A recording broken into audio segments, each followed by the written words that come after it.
Sebenarnya yang lo butuhkan itu bukan uang yang banyak, tapi kebebasan untuk memilih. Kekayaan itu adalah suatu hal yang nggak kelihatan. 3 alasan kenapa lo harus baca buku Psychology of Money.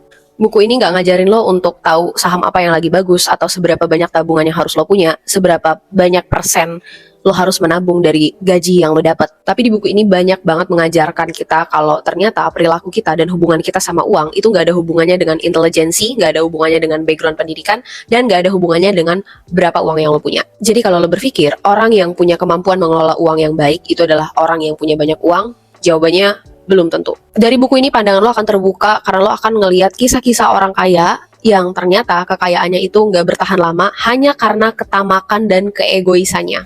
Sebelum gue kasih tahu 3 alasan kenapa lo harus baca buku ini, gue bakal kasih 3 insight yang gue dapat dari buku ini. You can see gue udah baca separuh dari buku ini.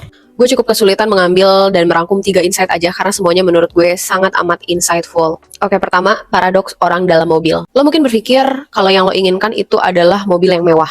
Tapi pernah nggak sekali aja lo berpikir kalau yang lo pengenin itu bukan mobil yang mewah, tapi pandangan orang lain terhadap kekayaan lo. Logikanya nih ya, ketika lo ngeliat mobil yang mewah, apakah lo melihat bahwa orang yang mengendarai mobil itu keren? Gue yakin jawabannya sebagian besar dari kita enggak. Justru yang kita pikirkan adalah kita membayangkan gimana rasanya kalau kita yang mengendarai mobil mewah itu. Gimana pandangan orang lain terhadap kita kalau kita ada di dalam mobil itu. Jadi sebenarnya yang kita inginkan itu bukan kemewahan, tapi rasa kagum dan pujian dari orang lain. Karena secara naluriahnya manusia itu hanya peduli sama dirinya sendiri.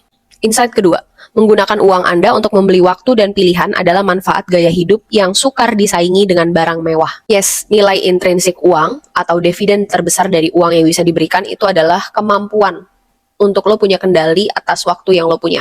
Lo mau ngapain, lo mau pergi sama siapa, kapan aja. Karena mungkin aja yang lo pikirkan itu bukan uang yang banyak. Yang lo inginkan itu bukan tumpukan uang yang tidak berguna. Karena uang itu sejatinya hanyalah alat tukar. Tapi yang lo inginkan adalah membeli waktu, membeli manfaat, dan membeli pilihan. Ketika lo gak nyaman sama pekerjaan lo, tapi lo punya dana darurat yang cukup, lo punya simpanan uang yang cukup untuk menanggung biaya hidup lo 2 tahun ke depan, atau lo punya portofolio investasi yang sudah cukup oke menurut lo gak akan takut kehilangan pekerjaan itu. Bahkan lo gak akan takut kalau lo harus menunggu untuk kemudian dapat pekerjaan baru. Karena melakukan sesuatu yang sebenarnya kita sukai, tapi itu gak memberikan kita kendali atas waktu, energi, dan diri kita, itu sama menyebalkannya dengan melakukan sesuatu yang lo benci. Jadi di buku ini tuh juga dijelasin, ahli psikologi itu menyebutkan, itu istilahnya namanya reaktansi.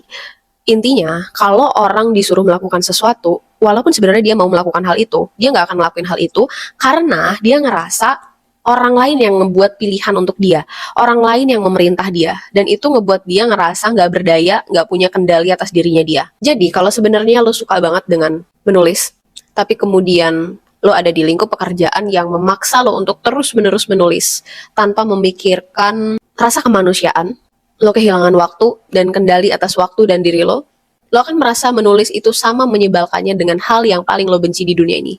Sekalipun menulis itu adalah aktivitas yang sangat lo senangi. Sama halnya ketika nyokap lo nyuruh lo ngerjain pekerjaan rumah, lo akan sebel, lo akan marah. Padahal sebenarnya kalau nggak ada nyokap lo pun, lo akan lakuin.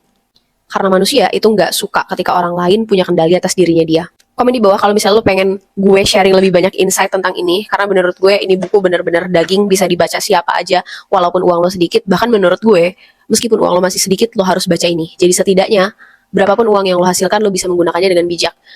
Alasan lain kenapa lo harus baca buku ini adalah karena bahasanya menarik, gaya bahasanya ringan, cerita-cerita yang dibahas dan jadi inspirasi di dalam buku ini juga sangat menarik. Dan menurut gue karena setiap chapternya pendek, itu lo nggak harus menghabiskan banyak waktu untuk duduk lama menghabiskan satu buku ini. Jadi kayak lo bisa baca kapanpun, lo bisa selingi dengan bacaan buku yang lain. Tapi menurut gue ini sangat amat penting untuk punya kemampuan basic financial management.